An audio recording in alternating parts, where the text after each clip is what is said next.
Baik, bisa langsung kita mulai saja. Untuk teman-teman peserta webinar pada malam hari ini bisa segera menyalakan perangkat kameranya.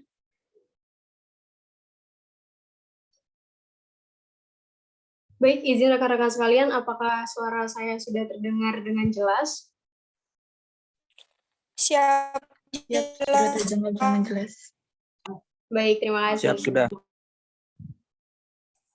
Baik, langsung saja. Manusia lahir dalam keadaan suci dan penuh dengan ketidaktahuan. Manusia tumbuh dan berkembang dari yang tidak tahu menjadi tahu dengan ilmu dan pengetahuan. Tuhan ialah Ia yang maha kaya akan segalanya, pemilik alam semesta dan seisinya. Sedang manusia adalah sebuah pena yang terus takjub akan keindahan dan keajaiban dunia.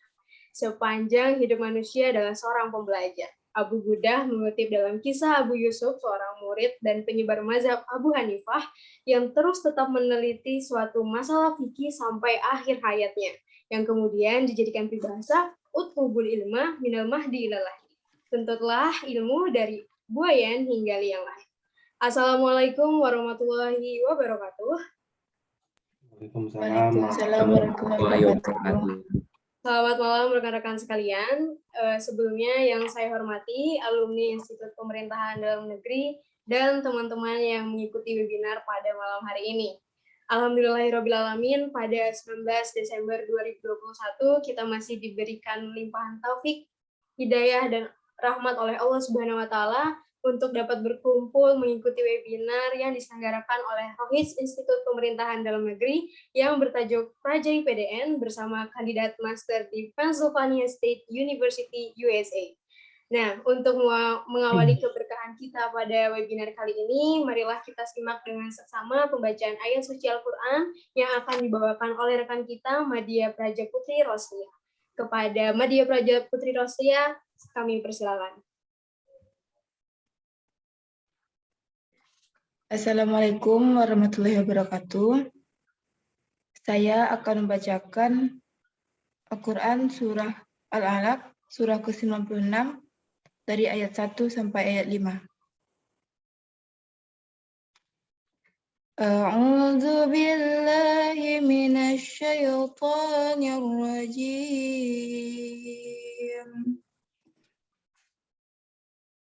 Bismillahirrahmanirrahim. Iqra bismi rabbikal ladzi khalaq. Khalaqal insana min 'alaq. Iqra wa rabbukal akram. Alladzi 'allama bil qalam. 'Allamal insana ma lam ya'lam. Shadaqallahul azim. Artinya, aku berlindung kepada Allah dari godaan syaitan yang terkutuk. Dengan nama Allah yang Maha Pengasih, lagi Maha Penyayang. Bacalah dengan menyebut nama Tuhanmu yang menciptakan. Dia telah menciptakan manusia dari segumpal darah. Bacalah, dan Tuhanmu lah yang Maha Mulia, yang mengajar manusia dengan pena. Dia mengajarkan manusia apa yang tidak diketahuinya. Maha benar Allah dengan segala firman-Nya. Assalamualaikum warahmatullahi wabarakatuh. Waalaikumsalam warahmatullahi wabarakatuh. Shadaqallahul aliyul azim, maha benar Allah atas segala firman-Nya. Berikutnya adalah sesi pemaparan. Nah, sebelumnya kami menginformasikan bahwa bagi teman-teman yang ingin bertanya agar dapat mencantumkan pertanyaannya di kolom chat pada Zoom ini atau dengan mengangkat tangan dengan menyalakan kamera perangkat setelah sesi pemaparan selesai. Nah, sebelumnya izinkan kami untuk membacakan sekilas kurikulum vitae dari narasumber istimewa kita. Beliau adalah Bekrim Setiawan SSTP yang kerap kali disapa sebagai Bang Abe, awardee LPDP tahun 2019 dalam program Pasca Sarjana S2 di Pennsylvania State University, USA. Bang Abe adalah seorang purna praja angkatan 14 asal pendaftaran Provinsi Riau dengan prodi Administrasi Pemerintahan di Institut Pemerintahan Dalam Negeri. Bang Abe menuai predikat terbaik di antara 102 Bang Abe menuai predikat terbaik di antara 1028 praja di angkatannya. Jabatan terakhir yang Bang Abe ampu adalah sebagai auditor sumber daya aparatur di Kabupaten Rokan Hulu, Provinsi Riau. Beliau juga pernah menjadi PJ Camat di Kabupaten Rokan Hulu tahun 2017 sebagai Sekretaris BKKPP hingga pengajar di Pusat Pelatihan Rokan Hulu yang menilai guru-guru terlatih sebagai unsur kepala sekolah di Kecamatan Rokan Hulu. Nah, penghargaan yang pernah dicapai oleh Bang Abe sangat banyak. Salah satunya sebagai pegawai negeri terbaik untuk pelatihan manajemen kinerja di PKN tahun 2014. Beliau juga pernah meraih Satya Lencana Karya Satya 10 atas pengabdiannya sebagai seorang ASN selama 10 tahun di tahun 2013. Bang Abe juga turut aktif dalam kegiatan organisasi, salah satunya menjadi bagian dari tim Revolusi Mental Sumatera, juga dikenal terlibat aktif dalam kegiatan IKPTK Rokan Hulu, IKPTK Provinsi Riau, dan IKPTK Pusat. Bang Abe juga kerap menjadi volunteer dalam komunitas, salah satunya beliau juga terlibat sebagai anggota proyek Kengkawang Kuala Lumpur, KL Charity, organisasi yang bergerak di bidang amal yang telah berjalan sejak tahun 2009 hingga sekarang. Dan yang paling membanggakan, Bang Abe adalah merupakan salah satu penerima beasiswa penuh dari program Lembaga Pengelola Dana Pendidikan LPDP untuk jurusan Public Administration di Pennsylvania State University, USA. Nah, keberangkatan beliau ini dimulai sejak 10 Agustus tahun lalu dan akan kembali pada Desember yang akan datang di tahun 2023 dengan perolehan gelar sebagai Master of Public Administration MPA. Nah, demikian tadi cerita singkat perjalanan panjang Bang Abe. Langsung saja kita mulai ke sesi berikutnya. Terlebih dahulu izinkan saya untuk menyapa moderator kita. Assalamualaikum Bang Zulfikar. Bagaimana Bang Zulfikar? Sudah jelas audionya? Ya, jelas. Baik. Nah, sebelum saya akan serahkan tongkat estafet ini kepada moderator kita, Madya Praja Zulfikar, saya akan memberikan sebuah pantun. Jangan lupa dikasih cakepnya ya. Baik, lewat jembatan Kahayan untuk pergi ke pasar. Cakep. Oleh-olehnya buah langsat masam. Cakep. Nampaknya hadirnya sudah tidak sabar mendengar cerita menimba ilmu di negeri Paman Sam. Baik. Cakep. Mantap. Ya, terima kasih. Ya, terima kasih kepada pembawa acara yang telah membuka acara kita pada malam hari ini. Nah, sebelumnya izinkan saya di sini Madya Praja Zulfikar selaku moderator akan membantu jalannya webinar yang dilanjutkan dalam sesi diskusi dengan seorang narasumber kita yang luar biasa. Kak Abe, apa kabar? Assalamualaikum warahmatullahi wabarakatuh. Selamat malam adik-adik semua. Sehat di sini. Alhamdulillah.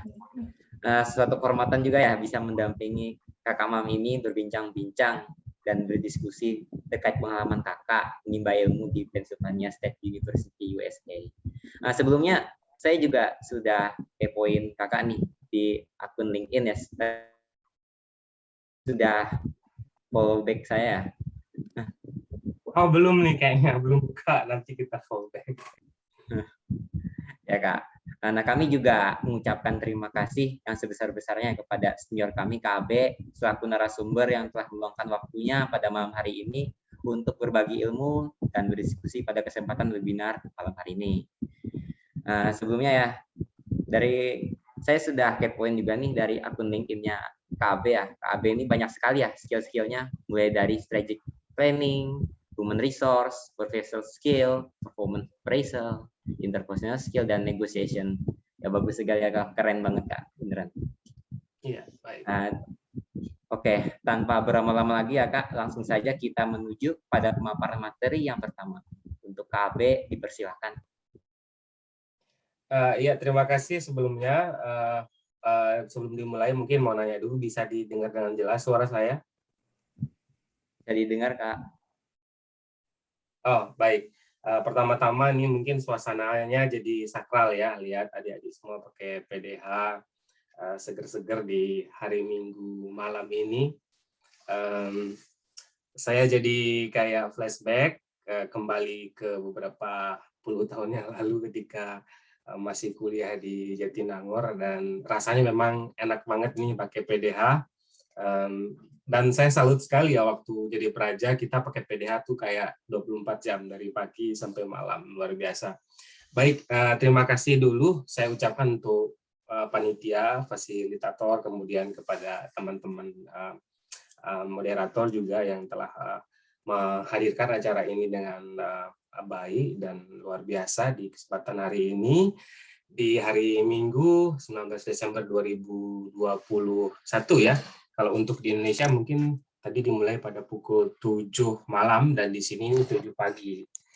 Baik, adik-adik sekalian, assalamualaikum warahmatullahi wabarakatuh. Assalamualaikum warahmatullahi wabarakatuh.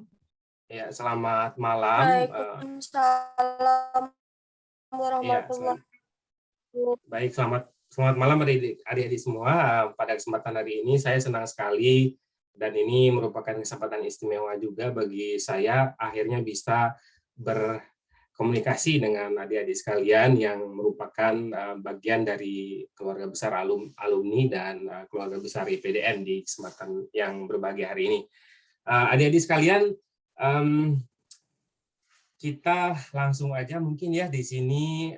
Saya akan sharing selama beberapa menit kemudian ke depan, kemudian nanti minta tolong adik yang jadi moderator kalau misalnya kecepatan ataupun misalnya nanti ini terlalu misalnya lama, nanti diingatkan saja ya, nggak apa-apa. Langsung di ini aja, langsung dijeda aja, nggak apa-apa ya. Baik, kita langsung share screen aja deh ya, nggak apa-apa ya. Siap Kak, silakan dilanjutkan. Baik, kita akan mulai. Ya. Oke.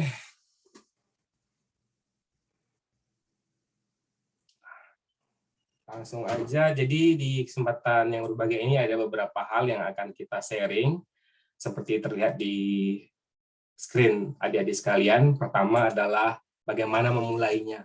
Pasti yang paling sulit adalah bagian memulai dari perjuangan kita untuk mendapatkan beasiswa. Kemudian yang kedua itu nanti kita akan bahas tentang kegagalan yang pernah kita alami, yang pernah saya alami sebelumnya. Jadi saya berharap tentunya adik-adik jangan sampai gagal ya. Dan satu kali tes langsung lolos seperti itu. Kemudian yang ketiga itu masalah bahasa, itu di sebalik mitos bahasa. Jadi kita nanti bahas bagaimana mungkin pengalaman-pengalaman terdahulu untuk mengatasi bahasa ya. Ini mungkin agak gelap ini karena masih subuh di sini. Oke, lanjut. Kemudian nanti ada Q&A bersama adik moderator. Nanti kita akan tanya jawab. Mungkin ini merupakan sesi yang lebih penting ya dari sharing ini. Saya ingin komunikasi dengan adik-adik semua, apa yang kendala yang dihadapi, kemudian pertanyaan-pertanyaan yang akan disampaikan juga akan menjadi hal yang sangat penting di dalam sharing session kali ini. Baik adik-adik sekalian, tadi udah dibacain, saya nggak akan bahas ini.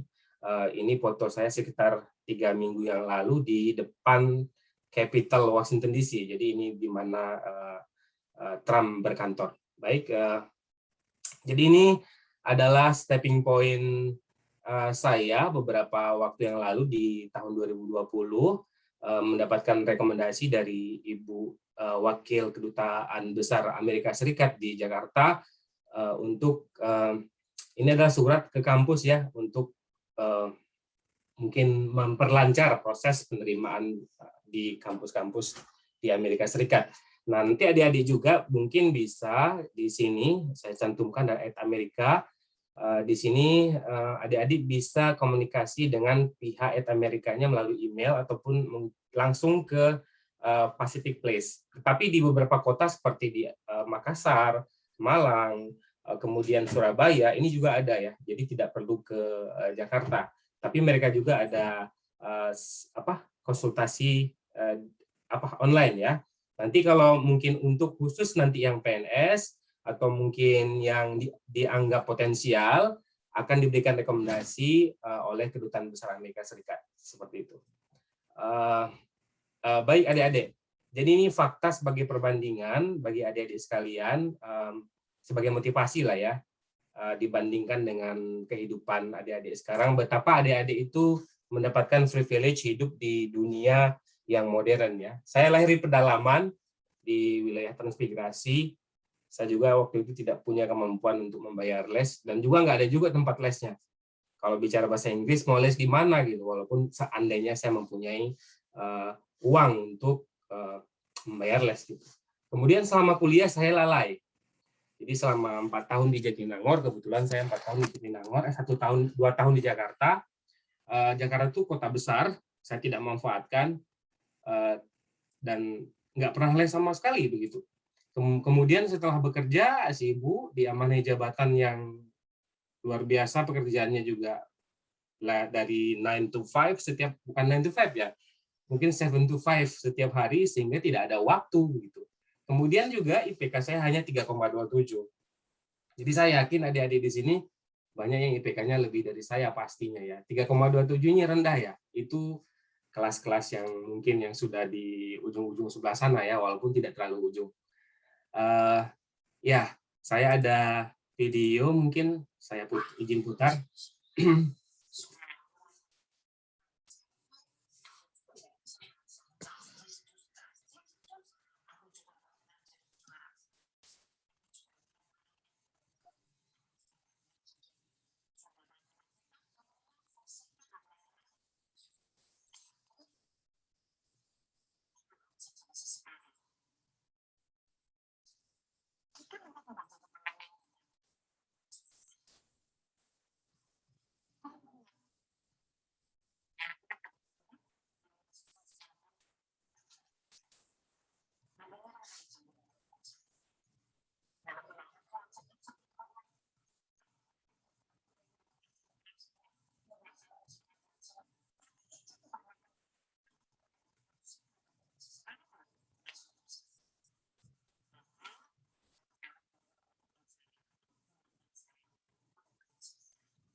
Iya, adik-adik mungkin sudah pernah sudah pernah lihat video ini sebelumnya karena ini cukup viral, tetapi ini sangat menginspirasi sekali. Dan ya, semuanya kita awali dari mimpi pastinya ya. Baik adik-adik, silakan mungkin menuju ke menuju ke gadgetnya atau mungkin bisa via laptop. Silakan di ketik menti.com. Sebentar, saya coba. Izin rekan ya. Untuk peserta webinar malam hari ini, silahkan ngetik menti.com di laptop atau HP dan masukkan kode 34563544. Maaf dek, kodenya udah berubah ternyata. Oh ya, sudah berubah ya? Yang di layar, ya silakan. Oh jadi berapa ya? Di screen. Oh ya.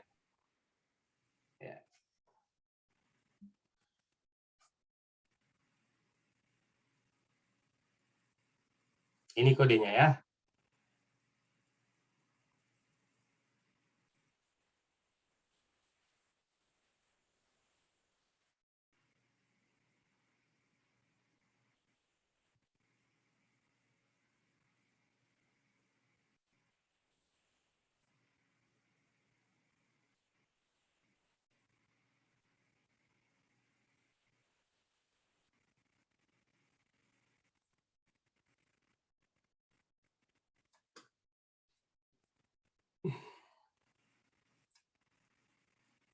Sudah semua? Dek moderator? Oh ya, ini kodenya ini ya di screen yang tampilan PowerPoint ini ya. Iya, ini ya.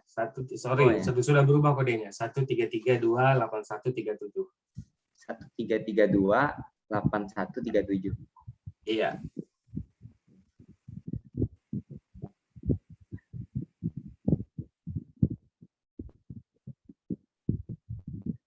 Bisa kelihatan nggak ya? Dari sini kan ya, Kak, belum terlihat di screen-nya. Oh, sebentar, mohon maaf. Ya. Ini masuk aja ke menti.com, kodenya 13328137. Saya dimasukkan ke chat ya. Iya, saya masukkan ke chat. Ya, kodenya 13328137.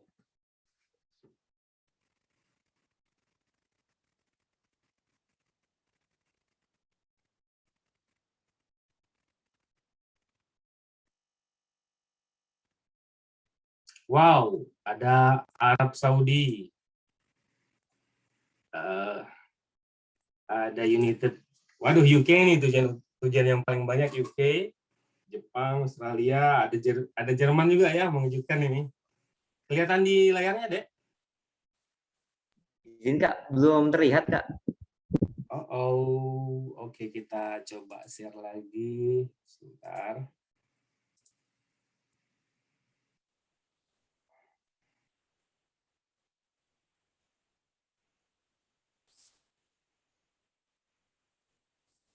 Ya.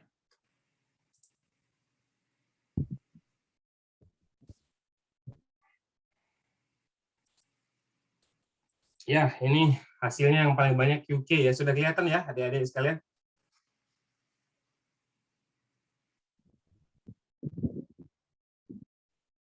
Sudah kelihatan ya? Siap, sudah terlihat, Kak. Oh, wow. Kayaknya UK nih tujuan yang paling banyak ya dari adik-adik sekalian. Saya nggak ada ngelihat Amerika nih kayaknya.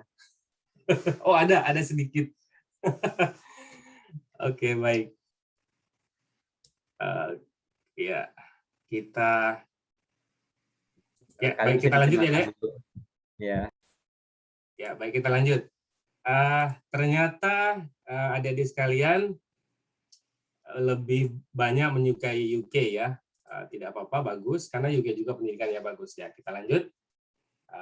Negara impian terbanyak UK. Nah, ini tidak usah saya lanjut. Kemudian pertanyaan saya, tadi IPK saya rendah ya, 3,27. Kemudian mungkin banyak teman-teman juga yang punya TOEFL tinggi tapi tidak mendapatkan beasiswa begitu ya. Ada teman saya TOEFL-nya IELTS-nya sampai 8 ataupun 9 tapi tidak dapat beasiswa. Jadi sebenarnya kalau menurut saya pribadi, Dek, ya beasiswa itu orang-orang yang bekerja keras, yang berani bermimpi seperti yang disampaikan oleh Ana Avanti tadi ya di depan. Jadi yuk, ya kita ini memang ya teman-teman, adik-adik semua yang hadir di sini, menurut pendapat saya juga adalah generasi muda yang penuh mimpi dan percaya dengan mimpinya. Jadi kita yakin, bismillah, hari ini kita punya tujuan ingin mendapatkan beasiswa, ya kita mulai hari ini begitu. Baik, kita lanjut. Ya, baik, ini alasannya mengapa LPDP ada ya. Pertama, adik-adik lihat di sini peluang besar dengan kuota yang besar. Jadi biaya yang disiapkan oleh lembaga ini itu sekitar 70 triliun. Jadi berapapun jumlah orang yang masuk, selama dia masuk kategori, itu akan lulus. Yang jadi permasalahannya yang daftarnya nggak banyak. Yang jadi permasalahan seperti itu. Seperti di tahun yang lalu, itu cuma ada 700 PNS yang mendaftar di LPDP. Sementara PNS itu adalah targeted dari LPDP. Jadi TNI sama Polri atau ASN adalah target utama dari LPDP. Kemudian di sini juga ada berbagai kemudahan untuk yang prasejahtera, santri, berprestasi.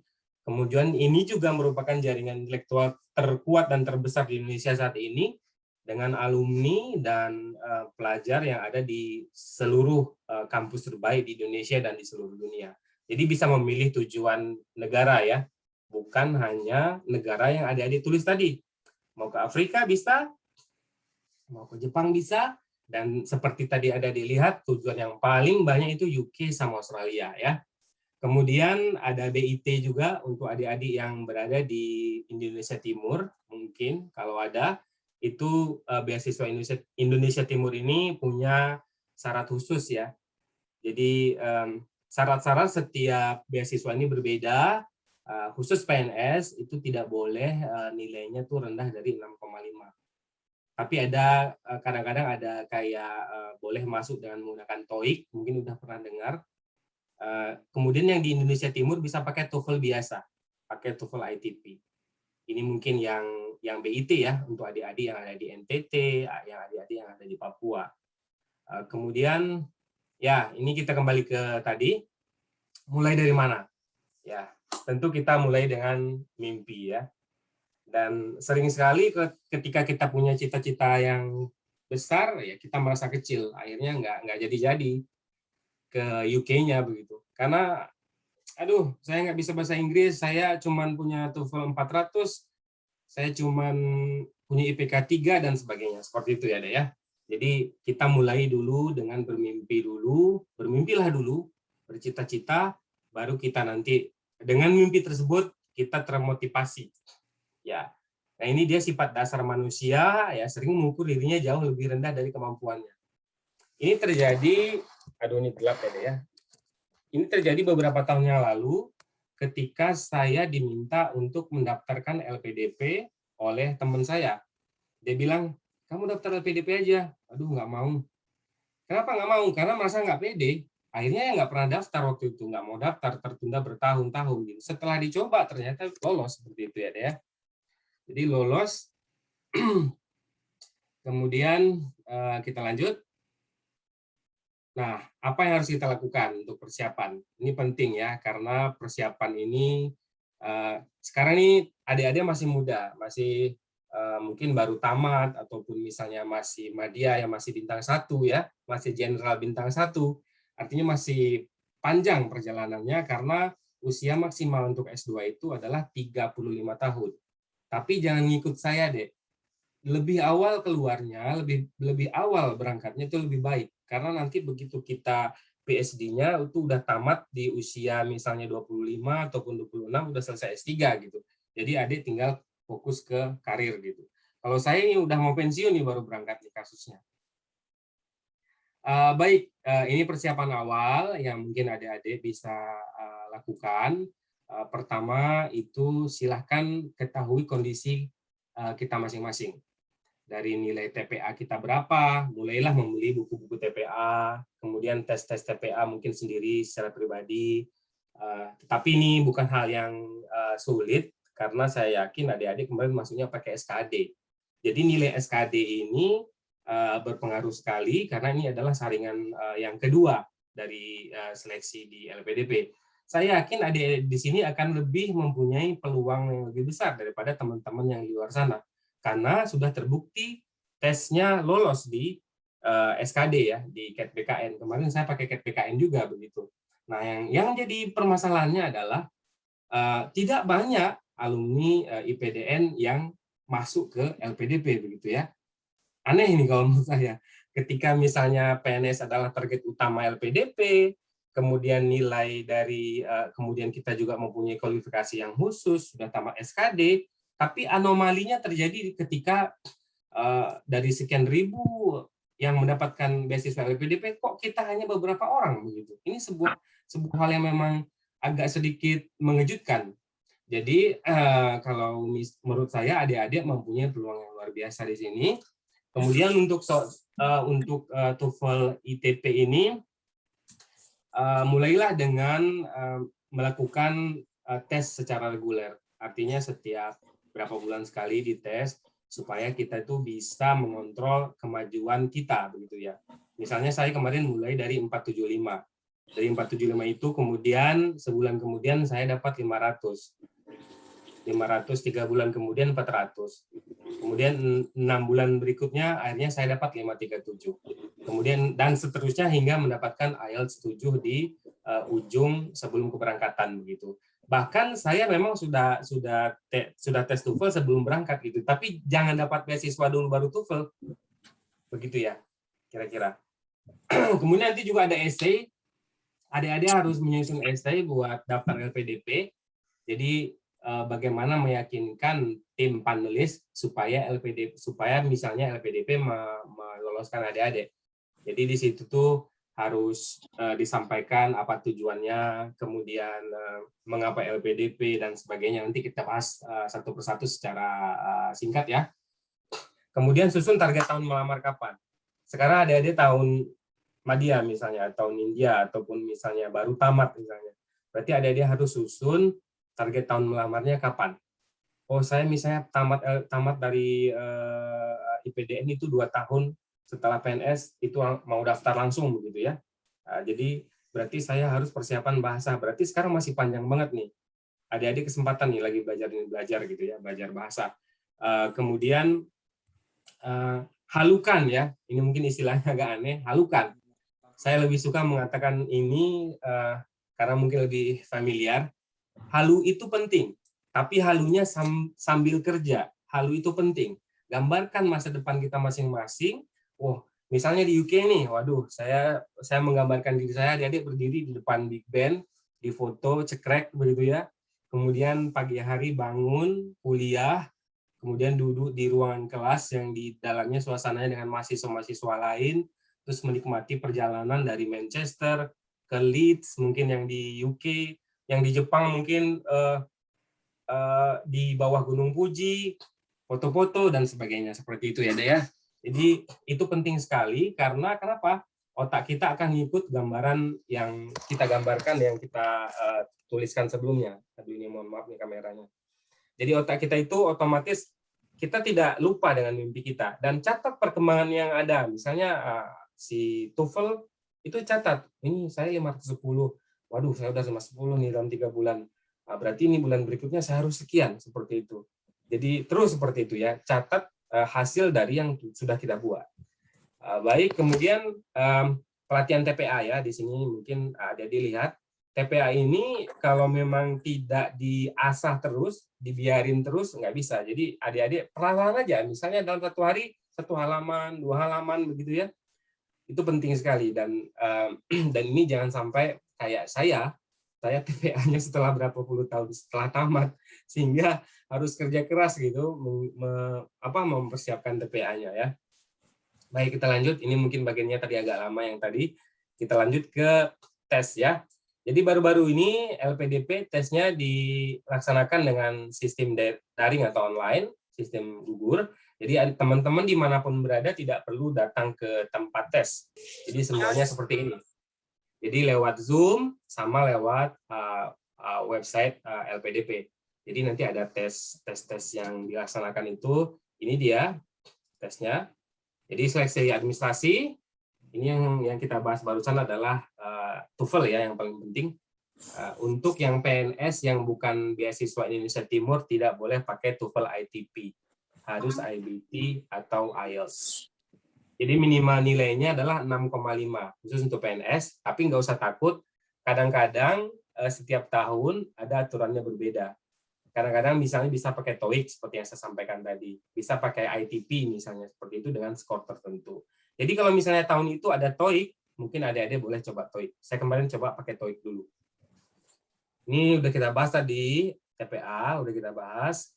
Kemudian untuk wawancaranya, ini ya, ada 2. Wawancara kebangsaan dengan wawancara akademik. Jadi ini lagi-lagi anak alumni IPDN diuntungkan di sini. Kenapa saya bilang diuntungkan? Wawancara kebangsaan ini nggak mungkin nggak lolos ini. Yang adik-adik semua ya, yang dari IPDN nggak mungkin nggak lolos. Oke, kita lanjut. Saya terlalu cepat nggak, Pak Moderator? Ya, normal aja, pas gitu ya, Kak. Oke, pas ya. Ya, baik. Kita bahas ya. Di sini kita akan bahas tentang berguru kepada kegagalan. Jadi di 2018 Kakak udah ikut tes LPDP. Tapi inilah dia kegagalan-kegagalan yang mungkin mau di-sharing pada kesempatan hari ini. Pertama di TPA, tadi sudah dibahas sebelumnya, tidak mengetahui kelemahan diri. Ternyata kita kuatnya di verbal ataupun kuantitatif. Jadi kemarin itu tidak belajar lebih banyak di kuantitatif, kemudian di verbal juga nilainya tetap seperti itu, sehingga ya jatuh di nilai TPA. Kurang 1 nilai, coba bayangkan. Kurang 1 poin di 2018. Ini kan sepele banget sebenarnya, 1 poin. Kemudian ya kurang membaca, karena kalau khusus verbal itu vocab kita harus banyak ya. Adik-adik mungkin saya akan jelaskan lebih lanjut, karena adik-adik udah tahu TPA dan udah lulus TPA. Nah ini mungkin penting juga, tadi udah kita bahas sedikit, ini kita lebih melihat ke kegagalannya di bahasa. Jadi bahasa ini, mindset kita banyak yang menganggap bahasa itu sulit. Bahasa Inggris itu sulit. Itu mindset yang pertama yang muncul dari pikiran orang-orang yang teman-teman yang ada di Indonesia.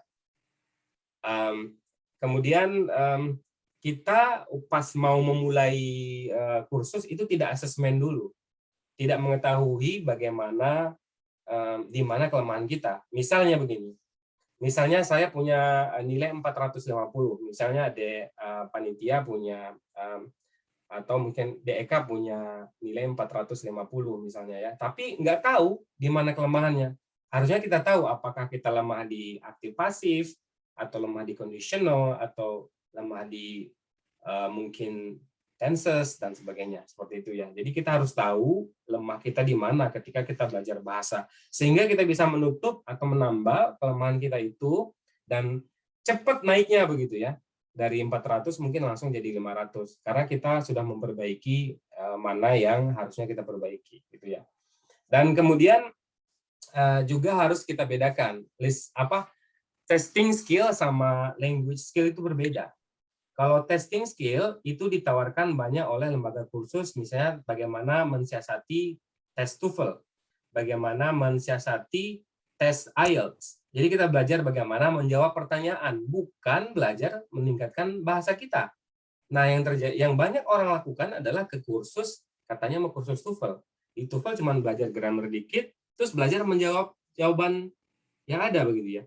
Nah, ini yang mungkin harus diperbaiki. Jadi harus ada peningkatan language skill kita, yaitu melalui input ya, banyak membaca, banyak mendengarkan setiap hari. Jadi ada target. Hari ini saya harus membaca berapa bab atau berapa kata. Hari ini saya harus mendengarkan berapa jam. Ya harus seperti itu. Itu untuk inputnya. Nanti outputnya juga harus ada. Hari ini outputnya saya mau ngomong berapa kali. Berapa lama saya mau misalnya menulis berapa paragraf. Yang jadi masalahnya kadang kita tidak punya teman untuk berbicara. Ya berbicaralah dengan diri sendiri mungkin salah satu trik yang bisa dilaksanakan. Kemudian juga mengulang teks dari Netflix misalnya atau dari YouTube. Jadi misalnya kita nonton TED Talk, kemudian nanti kan ada captionnya. Jadi adik-adik bisa mengulang, mempost dan mengulang lagi seperti itu. Itu yang saya lakukan. Karena kita sama-sama bukan jurusan bahasa Inggris kan, kita tidak pernah kuliah bahasa Inggris, juga tidak pernah tinggal di luar negeri. Jadi siasat itu dimulai sejak lama, bertahun-tahun, akhirnya bisa dalam waktu 2 kali tes IELTS mendapatkan nilai IELTS 7 akhirnya begitu ya.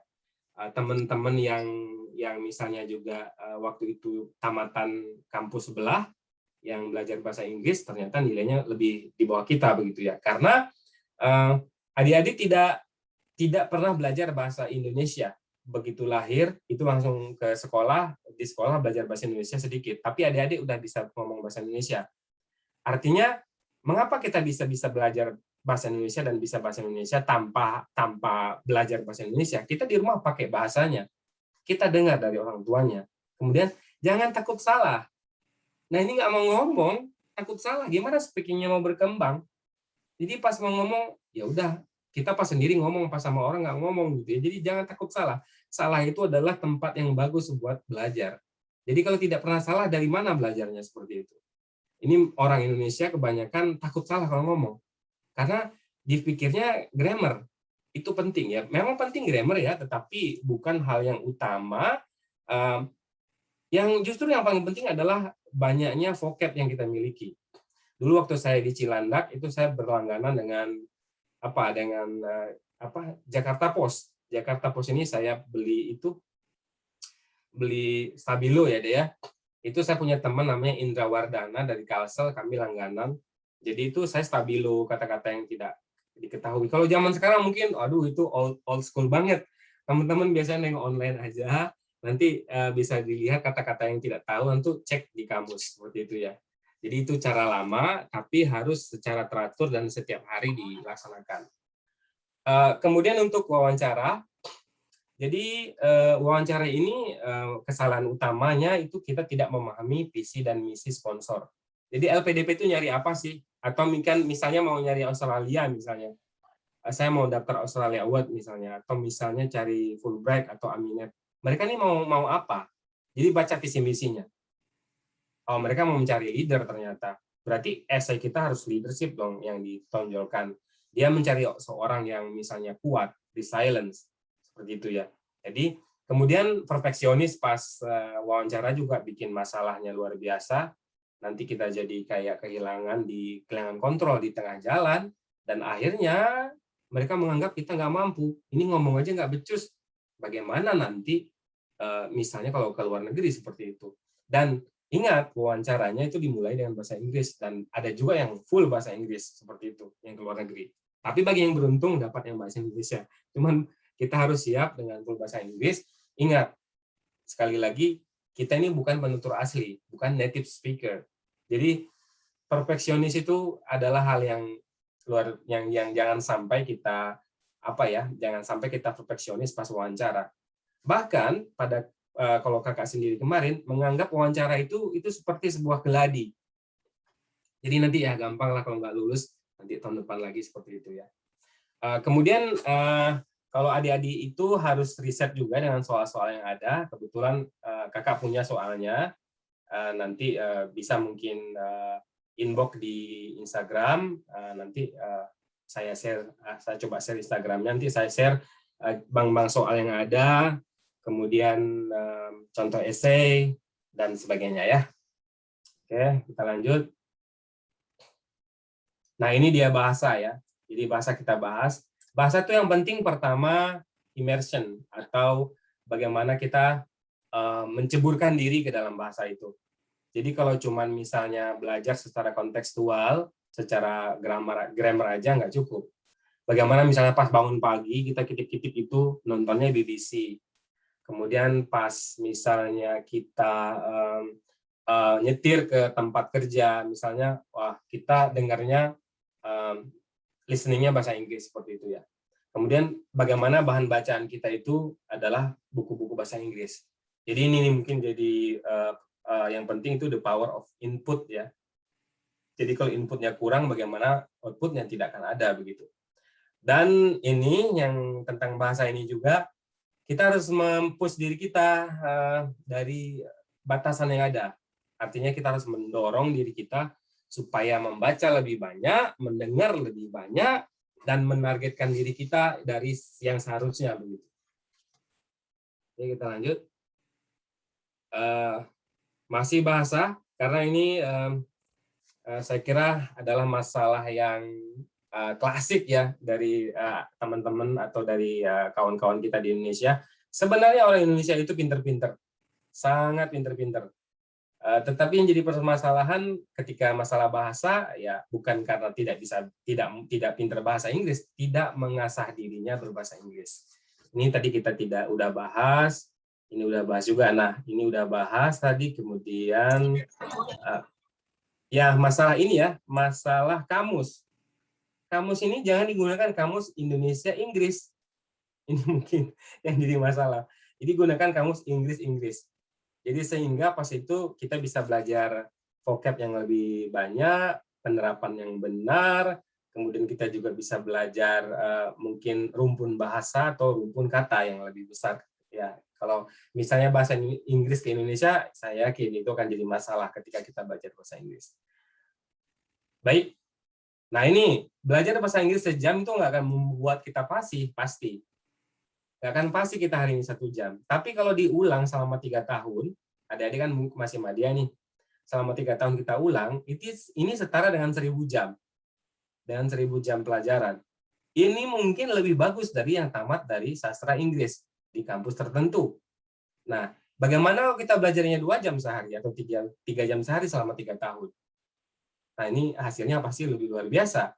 Nah, setiap 100 jam akan ada peningkatan skills. Itu yang berdasarkan riset yang ada ya.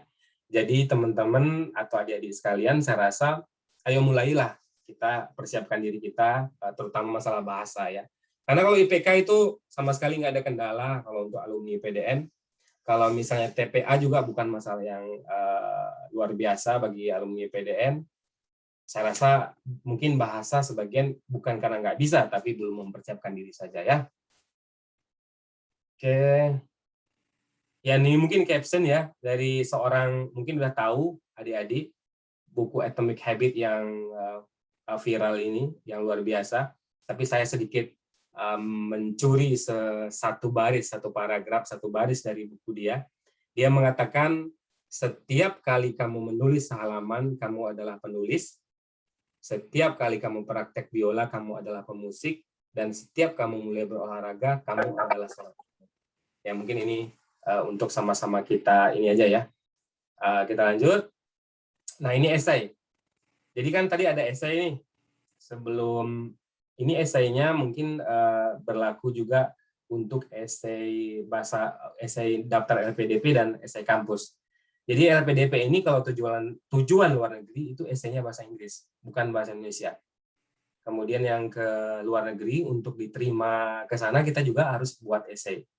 Jadi di sini mungkin adik-adik bisa lihat, bisa skim sedikit.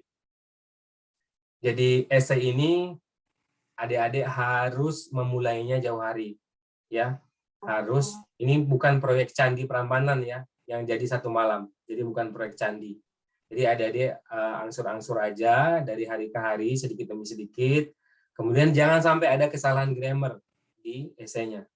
Nanti ilfil yang bacanya ya, misalnya mau daftar ke Boston University atau mungkin ke Harvard University atau mungkin ke UK, mungkin ke kampus UK apa?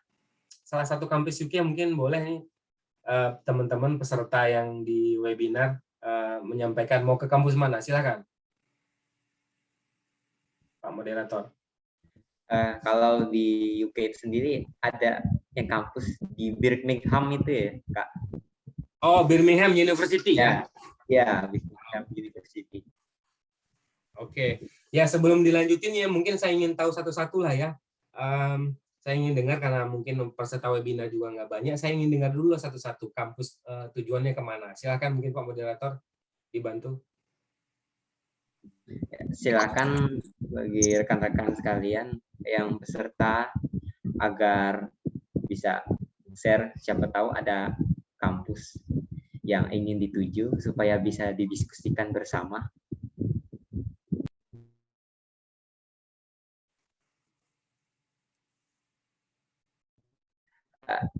Izin ya sebelumnya ya untuk KB Krim itu mau tanya sedikit sih. Iya, silakan. Terkait kampus ya. Kalau misalnya perbedaannya antara di USA dengan di UK itu gimana sih? KB Krim kalau boleh tahu dijelaskan dulu. Oke, baik. Ya, terima kasih Dek Moderator. Jadi pertama-tama tuh sistem pendidikannya beda ya. Pertama, yang membuat saya tidak memilih UK adalah durasi. Jadi rata-rata untuk durasi jurusan rata-rata di UK S2-nya cuma 1 tahun. Jadi ini mungkin agak sedikit merugikan bagi orang yang ingin berlama-lama di luar negeri. Jadi mungkin kurang banyak panjang durasinya buat menambah ilmu belajar bahasa Inggris. Kemudian yang kedua itu selain durasi juga sistem pendidikannya. Jadi kalau kita di sini ujiannya per semester, banyak di UK itu yang ujiannya satu tahun sekali. Yang pas mau tamat baru ujian seperti itu ya di UK. Kemudian juga Kalau untuk hal-hal yang lain, kemudian saya sharing juga dengan Fatir kemarin, hal yang lain saya rasa tidak banyak perbedaan ya, sama-sama kampus yang bagus di UK, Birmingham University, mungkin ada London Economic School dan sebagainya seperti itu. Oh gitu ya Kak. Jadi itu ya bedanya ya kalau di UK sama di USA. Terus ini Kak, ada dari Saudara Fahril Riau ya, dari kolom komentar ya. Untuk Kakak tahu nggak tentang Waseda University? Jepang ya? Jepang ya? Ya, di Jepang ya. Kalau di Jepang itu gimana ya kalau dibandingkan sama di USA? Oh, wah ini Jepang ini menarik ini. Jepang ini negara yang luar biasa, yang menarik. Kemudian kemarin ada teman saya juga, ada beberapa teman saya yang kuliah di Jepang, ada juga yang sekarang masih online. Jadi kita cerita yang udah pulang dari Jepang juga. Jadi Jepang ini luar biasa ya. Mereka itu kerja keras sistemnya. Jadi di Jepang itu kadang-kadang ada mahasiswa yang sampai pingsan di itu ya, di kelas lantaran belajar. Jadi mungkin saya lebih melihat kepada bagaimana sistem pendidikan Jepang ini luar biasa ketat dan luar biasa persaingannya ya. Jadi di Jepang ini luar biasa. Kalau kamu misalnya kalau adik-adik mau ke Jepang, itu artinya adik-adik udah memang harus mungkin luar biasa berjuang dengan Jepang gitu ya. Dan kemudian mungkin teman-teman yang mengambil non-English speaking countries seperti Jepang misalnya, ataupun misalnya negara lain, misalnya Cina, mungkin kebetulan teman-teman bisa berbahasa Cina misalnya. Yang harus diperhatikan adalah kita harus mempunyai basic Jepang juga gitu, ketika ke sana. Mungkin kalau mungkin itu tidak menjawab, mungkin saya mohon maaf ya, Dek. Ya, Pak. Terima kasih Kak atas jawabannya, Kak. Mungkin di sini apa masih mau lanjut sesi paparannya, Kak? Iya, kita lanjut dikit lagi ya sebelum ke tanya jawab, boleh ya, ya moderator.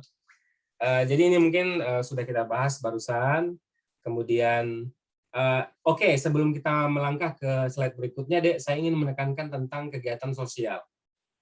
Ya, kegiatan sosial ini penting. Ini bukan hanya penting bagi LPDP, tapi juga penting bagi kampus di luar. Jadi CV kita semakin baik, CV kita semakin besar kemungkinan akan diterima.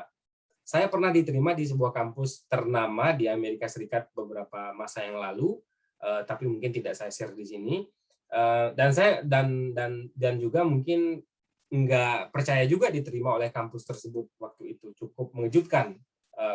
Dan banyak orang yang misalnya menyayangkan saya nggak ngambil kampus itu. Tapi waktu itu COVID, jadi Harvard University meminta saya untuk online, dan saya nggak bisa online karena saya pengen menikmati suasana di Amerikanya seperti itu ya. Jadi saya ingin jalan-jalan di Washington DC, mau ke New York. Mungkin adik-adik mungkin mau ngisi story juga, mungkinnya di Instagram gitu ya. Jadi akhirnya mundur, pindah kampus seperti itu. Karena online tiba-tiba tamat di laptop itu beda rasanya dengan tamat di kampus kita begitu. Baik, kita lanjut ya. Nah ini dia tentang memilih kampus. Ya ini masih ya pas lah jurusan kita. Pas nih topiknya kita milih kampus. Pertama, riset kampus secara komprehensif ya. Jadi pertama rankingnya harus kita baca. Kemudian websitenya kita ulek-ulek, bahasan mungkin bisa tanya sama yang alumni di situ. Kemudian bisa juga mungkin kita lihat review ya di sini, riset kampus secara komprehensif. Kemudian ingat, ranking kampus tidak menentukan bahwasannya kampus itu bagus atau tidak. Tetapi jurusan yang kita tuju adalah yang penting. Contoh misalnya, kalau misalnya kita masuk ke Harvard University, itu Harvard University itu tidak semuanya bagus. Bahkan ranking public administrasinya itu tidak tinggi. Misalnya ternyata yang tinggi itu adalah Indiana University Bloomington ya, di Indiana. Di situ buku-buku pemerintahan terus hidupnya dibenerin lah ceritanya. Dilahirkan di situ banyak misalnya itu jadi acuan. Kemudian di sini masalah jurusan ya Dek ya, jurusan yang pas dengan minat. Jadi misalnya adik-adik jangan sampai salah jurusan. Kenapa salah jurusan? Nanti kejadian di sini nih, mata kuliahnya nggak sesuai dengan yang kita inginkan. Di dalamnya ada terselip hal yang nggak kita sukai dan tidak kita mampu. Misalnya, saya ngambil manajemen. Ternyata di dalamnya ada akuntansi. Loh, ini gimana nanti gitu ya? Kalau statistik ya memang harus kita pelajari. Nah, akhirnya teman-teman di sini ada yang dari UCLA, teman saya namanya siapa begitu ya? Kita tutup aja namanya. Dia ketemu dengan dengan akuntansi, sementara S1-nya statistik. Akhirnya yang terjadi dia harus kursus pribadi, privat tentang akuntansi. Bayangin kita nggak belajar akuntansi, tiba-tiba harus belajar akuntansi seperti itu ya. Kemudian adik-adik juga harus apply sebanyak-banyaknya, artinya minimal 4. Pada kasus saya daftar 2 di USA kemarin, daftar 2 di Australia, di Monash University sama di Melbourne University udah lulus. Tapi karena ini kan tutup juga ya kampusnya, jadi nggak bisa ke sana. Kemudian di sini saya daftar 3 ya, daftar 3. Bahkan ada bahkannya nih ya, sebelum dapat beasiswa saya udah daftar ke kampusnya begitu. Jadi sebelum ini saya udah pernah dapat LOE atau surat penerimaan dari Flinders University juga di Canberra kalau nggak salah ya. Ya. Kemudian pilih kampus itu 3 lapisan. Misalnya nilai adik misalnya 6,5 IELTS-nya ya. Pilih kampusnya syaratnya 6,5 1. Pilih syaratnya yang 7 1 karena kemungkinan ya siapa tahu dapat 7 gitu. Kemudian pilih syaratnya yang di bawah kita 1. Jadi jangan sampai terlalu ini. Ada teman kami yang milih kampus top dunia 3-nya. Akhirnya nggak jadi berangkat karena nggak ada yang lulus satu pun dari kampusnya begitu ya. Ini mungkin yang perlu kita perhatikan dalam waktu memilih kampus. Ini sekilas, Dek, karena ini mungkin kita akan lebih fokus ke tanya jawab. Kita akan lihat ya secara sekilas tentang essay. Essay ini harus concise, harus candid, kemudian strukturnya harus harus bagus, antara misalnya satu paragraf dengan paragraf lainnya ya, harus ada benang merahnya yang bagus. Kemudian tadi sudah dibahas tentang tidak ada toleransi terhadap kesalahan grammar yang di esainya ya. Kemudian usahakan otentik dan asli. Boleh memoles tapi dipoles dengan otentik ya. Jangan sampai nanti bikin-bikin ya. Nanti kalau misalnya kita buat sembarangan, maka nanti akan kelihatan nggak asli dari esai kita. Nggak usah khawatir, adik-adik nanti inbox saya akan kirimkan contoh esai saya ya. Nah ini dia buku yang kemarin menjadi acuan untuk pas daftar. Jadi di sini ini contoh-contoh esai semua, dan rata-rata ini kampus-kampus bagus di dalamnya ya, dari mulai Harvard sampai ke Pennsylvania sampai ke beberapa kampus di Amerika di sini. Jadi di sini nanti bisa belajar bagaimana gambaran esai dari kampus ke luar negeri. Jadi adik-adik sekarang tulis esainya. Nanti biasa, kadang-kadang menulis esai ini adalah proses kita untuk belajar menulis, begitu ya. Oke, lanjut. Nah ini kita ke konten wawasan kebangsaan. Saya tidak akan bahas secara rinci karena adik-adik ini adalah adik-adik ya tamatan Praja IPDN, nggak usah diragukan lah ya wawasan kebangsaannya. Maaf. Jadi ini akan dibahas cinta negara, isu keamanan negara seperti separatis, komunisme, misalnya yang Papua, GAM, dan sebagainya. Contoh pertanyaan aja lah ya, di isu keamanan negara. Di sini tentang separatisme ditanyakan, misalnya, apakah GAM itu bisa dimaafkan? Ya, yang separatisme ini misalnya yang kemarin ke luar negeri, misalnya jadi di Afghanistan kemarin balik lagi, ini teroris di sana ini perlu dimaafkan nggak misalnya? Atau yang di Papua ini kita maafkan nggak mereka? Ini pertanyaannya, ini tricky. Ya, tapi kita harus pandai menjawab wawasan kebangsaan ini. Kemudian nanti misalnya Pancasila, apakah perlu diubah nih Pancasila? Ya, ini isu keberagaman ini biasa ditanyain, kamu ngucapin Natal nggak? Kenapa kamu nggak? Jadi ini nggak memaksa kita untuk mengatakan misalnya saya nih, atau misalnya teman-teman yang misalnya Kristiani, kamu ucapkan Idul Fitri nggak ke temanmu misalnya, dan sebagainya ya. Jadi ini diplomatis juga bisa dijawab diplomatis, tapi juga bisa dijawab sesuai dengan keadaan. Contoh begini, ada isu kekinian yang ditanya di wawasan kebangsaan tentang kenaikan harga BBM di sini. Jadi si pewawancaranya ini biasanya adalah dari BIN ya, Badan Intelijen Negara. Wah, ini memang sangar nih, sampai BIN juga ikut seleksi. Jadi memang BIN yang ini ya yang wawancara. Jadi di sini ditanya contohnya di kasus topik yang sedang berkembang waktu itu, harga minyak naik, BBM naik. Saya ditanya oleh si BIN ini, dia tanya begini, tapi di sini nggak ada BIN ya. Jadi ditanya gini, pemerintah menaikkan BBM, bagaimana tanggapan Anda? Ini jebakan. Kenapa jebakan? Kita harus tahu nih, dia ini mau apa? Nih ya, kita berhati-hati dalam bersosial media. Dia mau apa? Mau jawaban apa dari kita? Kita harus tahu nih tujuannya. Berarti kita mau dilihat pelawan nggak? Kita ini sebenarnya melawan nggak sama negara, atau misalnya ndablek nggak sama negara? Asal saya langsung jawab secara jadi nanti kan ada loading time tuh ketika ditanya sama mereka. Dia tanya, saya jawab gini, kenaikan harga BBM itu sudah diperhitungkan dengan matang oleh pemerintah, dan itu dilaksanakan untuk berdasarkan pertimbangan secara ekonomi. Jadi kenaikan harga BBM itu sah-sah saja dan tidak ada salahnya. Itu adalah kemampuan dan juga power dari pemerintah. Seperti itu ya. Kemudian ditanya tentang masalah PKI misalnya ya, Dek ya. Mungkin kita lebih fokus ke sifat teknis seperti ini. Dia nanya, PKI itu dimaafkan nggak? Oh, ini agak dilematis pertanyaannya. Dimaafkan nggak ya PKI gitu ya. Jadi di situ kita harus pintar-pintar secara diplomatis menjawabnya. Misalnya kalau saya jawab enggak, itu harus make sense. Kalau saya jawab iya, ya harus make sense juga begitu. Tapi tidak boleh kita tuh menjawab balelo. Contoh misalnya, ketika ditanya tentang masalah terorisme, misalnya, kamu setuju nggak sama HTI? Atau mungkin kamu setuju nggak sama organisasi ANU, begitu ya? Nah di sini itu, oh Pak, menurut saya HTI begini. Udah jelas wawancara itu ingin screening kita gitu ya. Jadi kita walaupun misalnya nggak mau mengucapkan hari raya besar kepada teman kita yang beda agama, ya jangan menjawabnya jangan langsung seperti itu ya, tapi lebih dengan elegan. Mohon maaf Pak, saya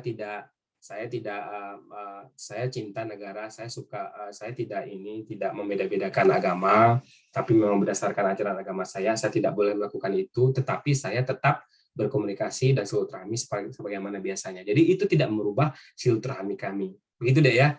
Jadi nampak bahwasanya kita walaupun nggak memegang prinsip, tapi kita juga ada toleransi beragama begitu ya. Jadi hati-hati di sini di dalam wawancara kebangsaan. Mudah-mudahan adik-adik ingat yang kita bahas hari ini, karena otaknya masih segar-segar ya, masih muda-muda ya.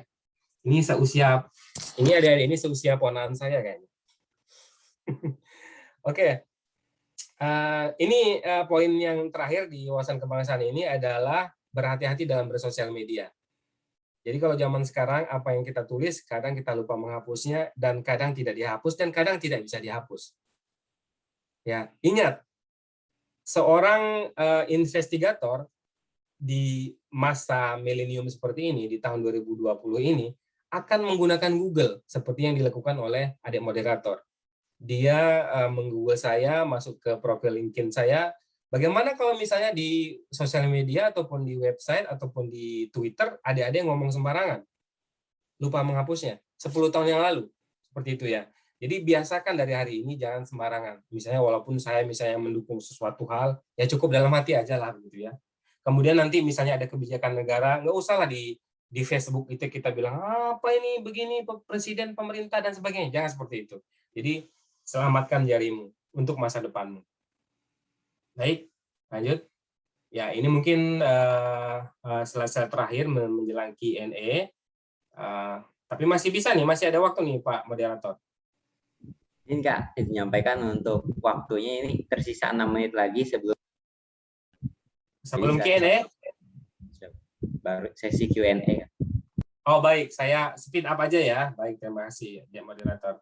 Jadi ini di wawancara akademik, ini yang akan ditanyakan adalah pertama, siapa diri kamu. Artinya secara psikologi juga akan ditanya kita. Dia akan men-screen kita.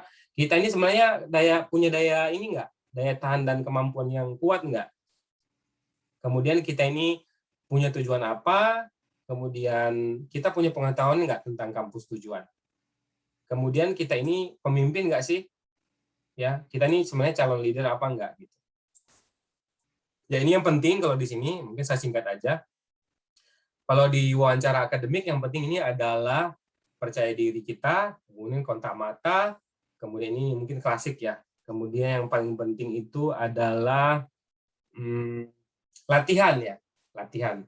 Ya, nanti untuk pertanyaannya jangan khawatir, nanti kakak sediakan untuk adik-adik semua ya. Ini mungkin sekilas saja karena waktunya udah habis. Jadi ini mungkin fakta tentang Amerika ya, karena saya dari kuliah di Amerika, jadi ini ada sedikit fakta. Ini tidak semua universitas itu minta GRE atau GMAT ya di Amerika. Relatif ketat seleksinya, tetapi bisa disiasati dengan resume yang baik dan CV yang baik. Kemudian ya khusus bagi PNS, mungkin ada di PNS yang udah 4 tahun kerja itu nggak ada tes ini ya. Jadi bisa melenggang kangkung untuk jurusan administrasi pemerintahan khususnya.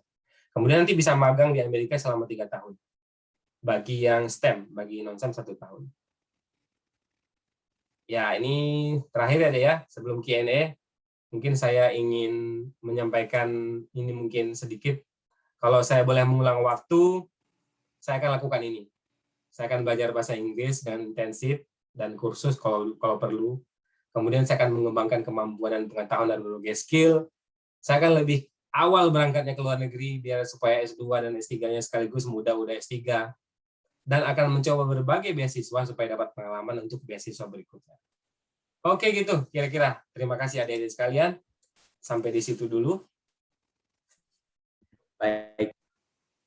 Atas paparan materi yang sudah disampaikan oleh KAB yang sangat menarik tentang apa yang sudah disampaikan.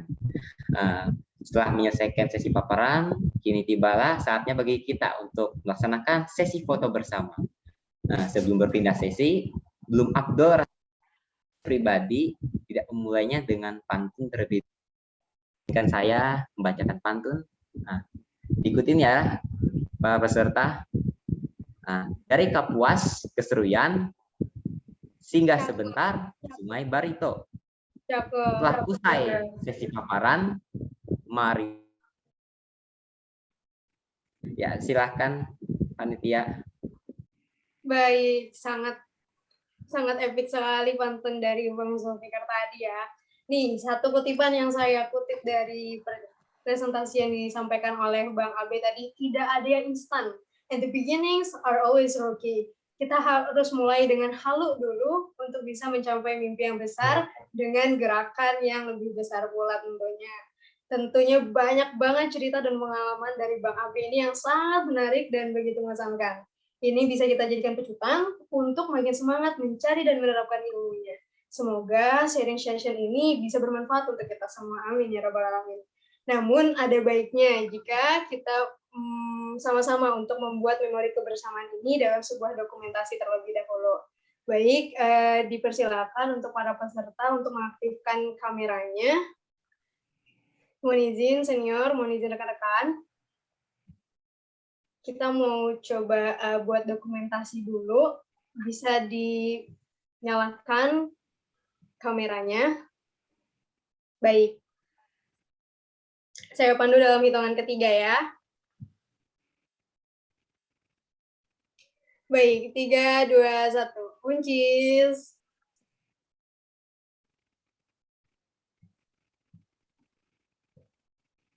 Baik, sekali lagi. Baik, sama-sama. 3, 2, 1. Buncis. Baik, terima kasih karena sudah berkenan untuk menyempatkan waktunya membuka kameranya. Sebelumnya saya ucapkan terima kasih karena Panitia Rohis Institut Pemerintahan Dalam Negeri telah berkenan menyelenggarakan kegiatan ini, juga kepada narasumber hebat kita serta teman-teman yang mengikuti kegiatan pada malam hari ini dari awal hingga akhir nanti. Semoga kita dapat mengambil manfaatnya bersama-sama. Baik, terus juga kami informasikan kepada rekan-rekan untuk dapat memfollow akun media sosial kami di Twitter dan Instagram @rohis_ipdn, juga akun YouTube kami Rohis IPDN, di mana nanti live streaming ini akan di-insert di YouTube kami, gunanya untuk terus mengikuti perkembangan informasi dan event-event istimewa lainnya dari Rohis IPDN. Nah, sesi dokumentasi tadi bukan penutup, karena masih ada sesi tanya-jawab yang paling esensial yang akan dipandu oleh moderator kita. Saya sebagai co-host pamit undur diri, maaf apabila ada salah kata yang kurang berkenan di hati rekan-rekan. Selanjutnya saya serahkan kepada moderator. Terima kasih. Terima kasih. Mungkin di sini kita bisa langsung saja ya, akan memulai sesi diskusi dan tanya jawab atau Q&A. Bagi para peserta bisa menulis pertanyaan di kolom chat atau angkat tangan ya. Mungkin bisa dilakukan sekarang. Bila ada pertanyaan bisa didiskusikan.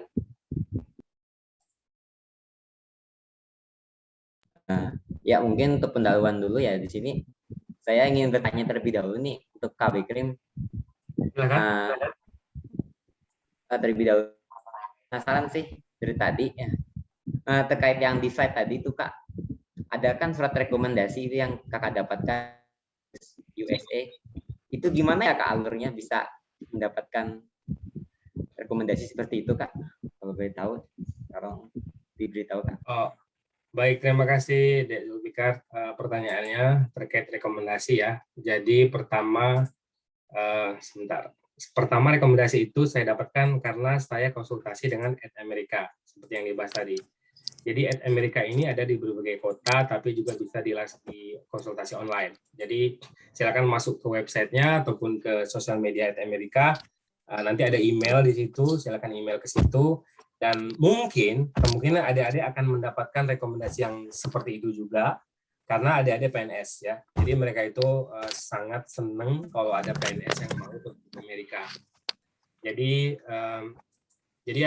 silakan adik-adik nanti email atau mungkin datang ke Amerika yang ada di berbagai kota ya. Mungkin ada di Makassar, seperti yang disampaikan tadi, di Jakarta, di Pacific Place, ada di Malang juga kalau nggak salah, dan ada di berbagai tempat yang lainnya gitu. Oh ya ini lagi Kak, ada dari peserta yang angkat tangan nih Kak, atas nama Siti Amelia Rizkyandini. Ya, dipersilahkan waktunya. Silakan diajukan kepada moderator, mohon izin senior. Ya, silakan. Izin Kak, berdasarkan paparan Kakak tadi, yang dimana mengenai durasi studi dan negara tujuan studi, yang dimana tujuan akhir kita pendidikan kan untuk menjadi PNS Kak. Ya, jadi yang saya pertimbangkan di sini, Kakak, salah satu pertimbangannya adalah kenapa memilih di Amerika adalah durasi studi yang cukup lama, jadi bisa dimanfaatkan untuk traveling, begitu Kak ya.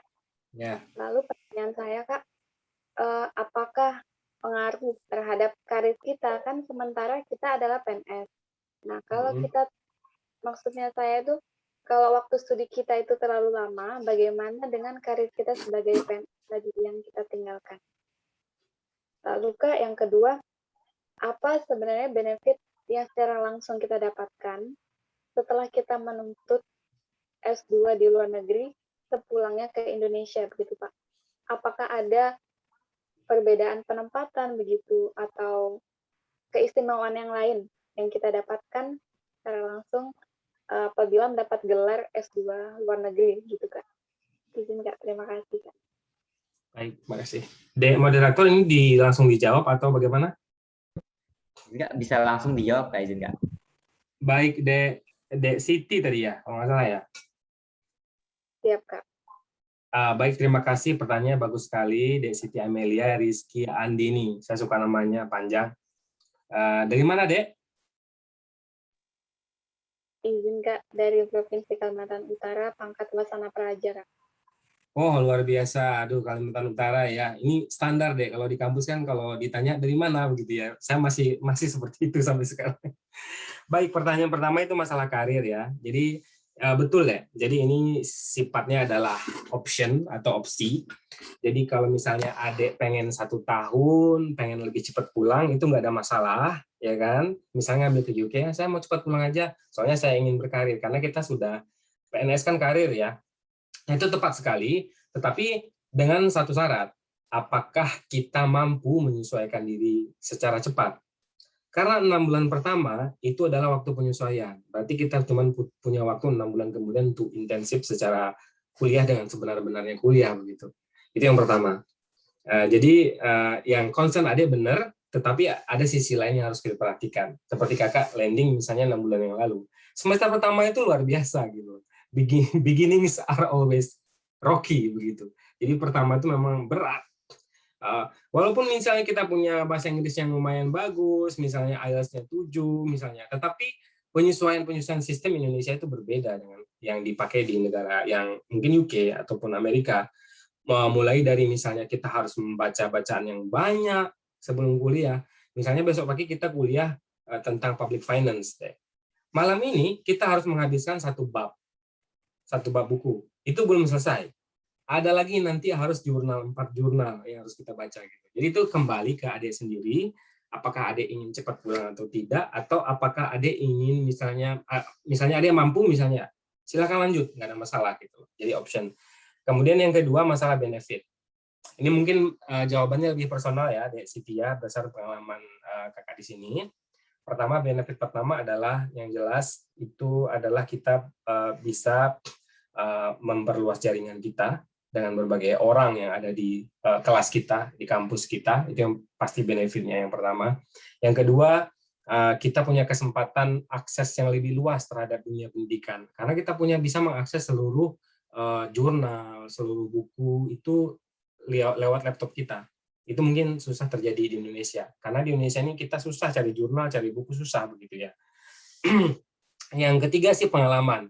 Jadi pengalaman hidup di sini itu kita bisa belajar dan bisa berpikir ulang dan membandingkan bagaimana di Indonesia, bagaimana di sini.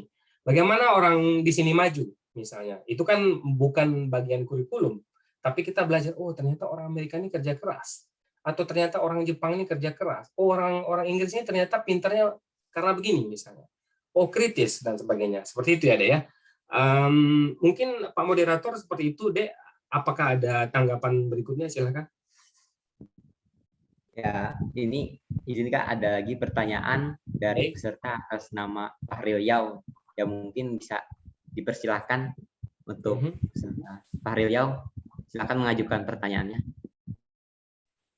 Mohon izin senior, mohon izin rekan-rekan. Sebelumnya mohon maaf dikarenakan saya off cam karena di daerah saya terkendala jaringan, Pak. Ya, silakan, aman deh. Izin bertanya sebelumnya. Tadi saya melihat pada jalur-jalur untuk mendaftar LPDP sendiri, yaitu ada dari PNS yang nanti kita setelah dari keluar dari IPDN ini bisa mendaftar melalui jalur PNS, Polri, dan atau TNI. Nah, contoh seandainya saya sendiri berada pada daerah di Indonesia Timur, terkhususnya di Papua Barat. Nah, berarti apakah saya harus mendaftar pakai PNS itu, jalur PNS atau BET, atau yang dibilang kakak tadi yaitu bagian jalur Indonesia Timur yang BET itu. Nah, mungkin kakak bisa jelaskan sedikit atau spoiler sedikit mengenai jalur BET itu, apa perbedaan dengan jalur-jalur yang lain. Terima kasih. Baik, Dek Moderator, saya langsung jawab ya. Jadi Dek Fahril Yau, terima kasih nih, pertanyaannya bagus sekali. Dan saya juga suka dengan nama Dek Yau. Yau ini apa, Dek? Jin Kak Marga, Kak. Oh, keren, bagus. Yau ya, Faril Yau. Baik deh, pertanyaan tentang masalah yang di timur, teman-teman yang di timur ya, atau beasiswa ini timur ini juga dulu ada beasiswa yang 3T ya. Dulu ada 3T, sekarang ada BIT. Jadi saya tidak tahu kalau 3T masih bisa, karena dulu teman saya Endar dari Kalbar, itu dia masuk lewat jalur 3T. Nah, kalau misalnya yang terbagus, yang terbaik, teman-teman yang dari timur, yang berada di wilayah-wilayah misalnya mendapatkan privilege, itu lebih bagus daftar di BIT, jangan daftar di PNS. Kenapa? Pertama, syaratnya bisa pakai TOEFL ITP di bawah 500. Itu menarik ya. Jadi misalnya saya dari Papua, adik misalnya dari Mimika, pokoknya Papua itu khusus Papua NTT, sekarang ini udah BIT dia. Kemudian kalau Maluku saya kurang tahu, tapi silahkan adik-adik lihat selama masuk BIT di bawah 500 ya. Jadi di bawah 500 sudah bisa LPDP seperti itu. Nah nanti itu si LPDP akan kasih persiapan bahasa. Artinya adik akan dikasih penataran langsung oleh LPDP, dibiayai penginapannya, dibiayai uang sakunya per bulan sekitar kalau misalnya di Jakarta nanti kasih 4 juta, di Bandung sekitar 3.800.000 dan sebagainya.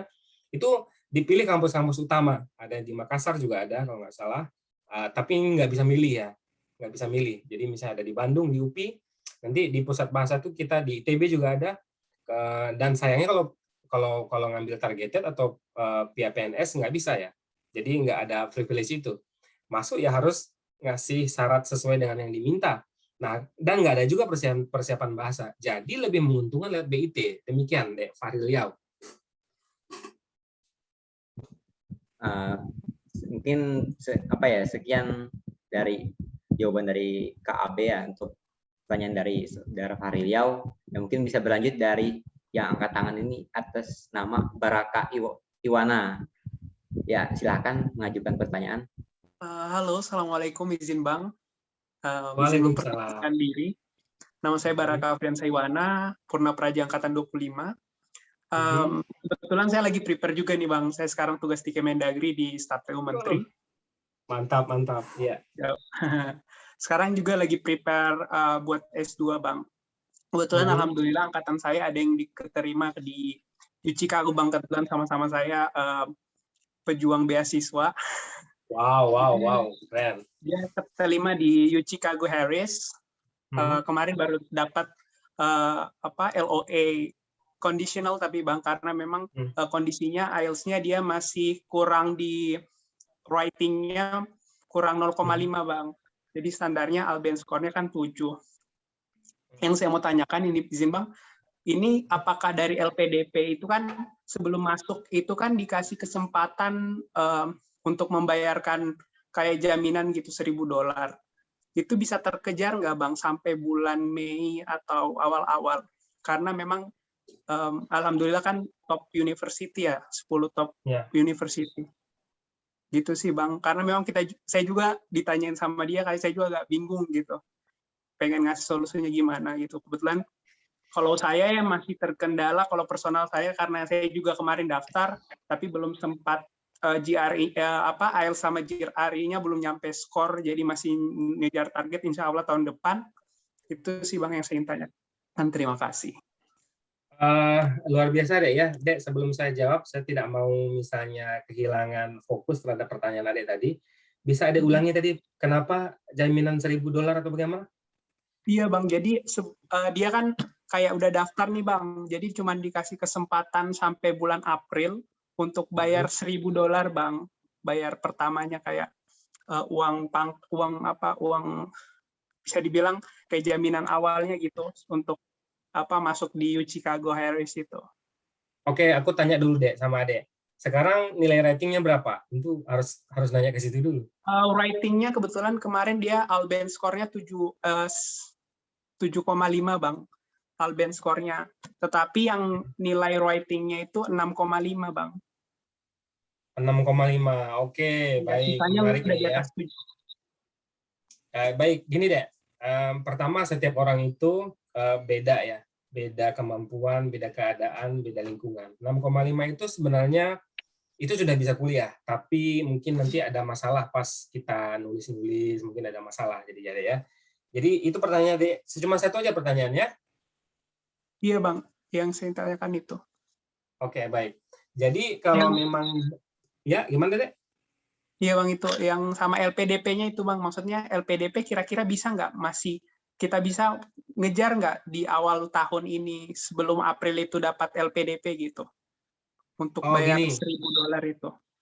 Ya gini, 10.000 atau 1.000 ya terserah lah ya Dek ya, berapapun angkanya. Jadi gini Dek, gini, kalau misalnya adik mau sekarang ini kan biasanya kampus-kampus kan minta uang pangkal seperti adik bilang tadi. Kita harus bayar dulu untuk diterima di sana. Memang seperti itu. Jadi conditional misalnya ratingnya 6,5. 6,5 ini yang jadi permasalahan ini adalah untuk mencapai poin ini kalau pengalaman kakak kemarin 6 bulan kalau kakak kemarin, tapi nggak bisa disamakan. Cuman saran kakak ke adik itu, dia itu belajar writing sama native atau menggunakan website seperti misalnya IELTS Best My Test yang direspon oleh native. Nanti kita kirim tulisan, native-nya kasih respon. Yang paling bagus langsung sama native karena memang 6,5 ke 7 ini cukup berat. Saya rasa waktu menjelang April ini yang jadi permasalahan adalah LPDP ini kadang penerimaannya itu enggak apa namanya? Enggak pas bulannya enggak pas deh gitu. Jadi contohnya yang tahun ini kan udah kayak tahun kemarin misalnya itu bulannya beda, tahun kemarin beda lagi begitu ya. Jadi kalau memang dia bayar $10.000, itu kalau dia keterima LPDP-nya, itu LPDP kan bayar. Nah, sarannya gini. Jadi LPDP ini nggak sama dengan beasiswa lain. Kita bisa masuk ke LPDP tanpa LOE. Jadi misalnya Iwana daftar ke sana misalnya kan ke UC Chicago misalnya atau ke Oxford University misalnya. Wah, luar biasa cita-citanya. Itu kita pasti bisa. Tapi jadi permasalahannya gini, Dek. Kita PNS nih ya. Kita nggak perlu LOE, memang kita persiapan LOE itu penting seperti yang ada dilaksanakan. Tapi kalau kita misalnya kita nggak bisa ngambil resiko, $10.000 itu besar. Kalau $10.000 ya biasanya nggak mungkin lah $1.000 ya Dek ya, $10.000 mungkin, betul Dek? Iya, sekitar $1.000 Bang. Oh, $1.000 itu sekitar 15 juta lebih, sekitar seperti itu ya. Tapi kalau memang dia misalnya mau ngambil resiko ya mungkin kembali ke dia gitu ya. Cuman LPDP itu nggak bisa ditentukan bulan berapa dia buka. Saran abang atau kakak untuk PNS ini, daftar LPDP-nya dulu. Itu istimewanya LPDP. Jadi nggak perlu misalnya adik cuman perlu menentukan jurusan kemana aja dulu. Misalnya adik milih UC Chicago misalnya, kemudian milih Australia, pilih 3 kampus. Udah keterima baru daftar LPDP. Beda ceritanya kalau temannya udah keterima LPDP baru dapat LOE, begitu ya. Jadi nggak perlu kita dapat LOE dulu gitu. Ada yang ini Dek, mau ditanggapi? Itu aja sih Bang, mungkin karena memang kita juga agak bingung, paling kalau misalnya memang sampai bulan April belum dapat, mungkin pakai uang sendiri aja kali ya. Oh ya, ikhlas berarti ya, luar biasa. Jadi gini Dek, saya ada pengalaman teman saya di salah satu kampus di sini, pengalamannya sangat luar biasa, mungkin jadi pelajaran bagi kita. Jadi dia itu berangkat ke salah satu kampus top di sini, ya kan, dengan kasus yang sama, yaitu kekurangan syarat bahasa. Tapi dia berangkat sendiri, terbang sendiri dengan istrinya ke sini, ya kan. Setelah sampai di sini, ternyata dia tidak bisa ngasih sertifikat yang diminta LPDP waktu itu. Kalau kasus LPDP kan cuma 6,5 nih. Berarti sekarang kan kampusnya tuh, ini kasusnya dengan kampus UC Chicago-nya doang, bukan dengan LPDP. Nah, di sini kalau memang misalnya mau ngasih 1.000, terus UC itu kan luar biasa prestisius juga, luar biasa ya. Orang yang masuk UC Chicago itu mungkin jumlahnya hanya beberapa orang dalam 1 tahun di kampus itu gitu. Jadi kalau dia mau misalnya adik-adik mau bayar 1.000, ya mungkin kan 15 juta ambil risiko gampang, nggak ada masalah. Cuman satu Dek, sekali lagi yang mau saya sampaikan, kita PNS ini bahkan di LPDP itu kadang pas tes itu kurang dikit aja sama LPDP itu diterima gitu. Jadi maksudnya yang penting bagaimana menembus TPA-nya LPDP. Misalnya kan mungkin adik sekarang udah dapat 6,5 pasti ya.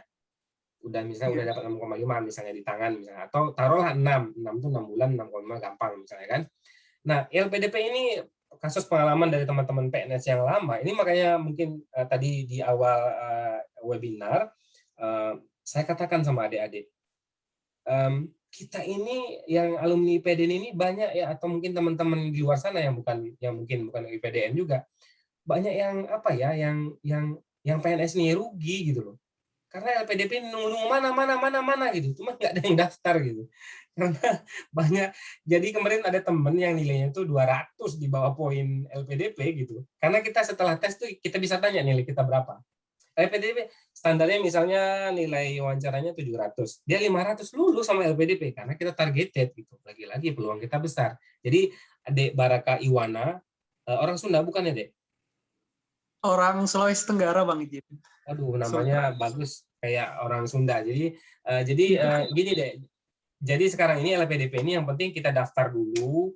Kalau menurut saya sih yang penting sama Ade. Kemudian jangan fokus ke kampus itu saja gitu deh. Saya menanggapi Ade ya. Yang satu UC Chicago nih. Yang kedua cari yang 6,5 aja yang syaratnya pas. Yang ketiga mungkin cari yang lain. Jadi belum tentu juga UC Chicago-nya misalnya kalau mungkin kita udah pegang sekarang, mereka minta kondisional, oke lah. Tapi kalau misalnya kita belum dapat LOE sama sekali, jangan fokus ke UC ya. Yang lain juga banyak.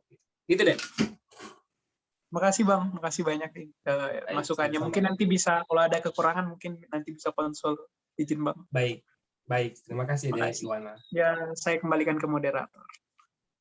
Baik, terima kasih dari Kak Baraka Iwana atas pertanyaannya. Ya mungkin ya ini merupakan terakhir ya dari untuk Kak Bekrim yang disampaikan oleh Baraka Iwana. Sepertinya kita sudah sampai kepada penghujung acara. Nah, sekali lagi disampaikan terima kasih yang sebesar-besarnya kepada KAB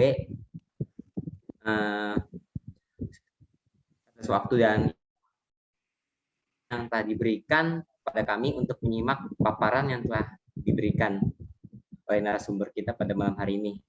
Tidak lupa juga saya ucapkan terima kasih kepada rekan-rekan peserta sekalian yang telah menyimak semuanya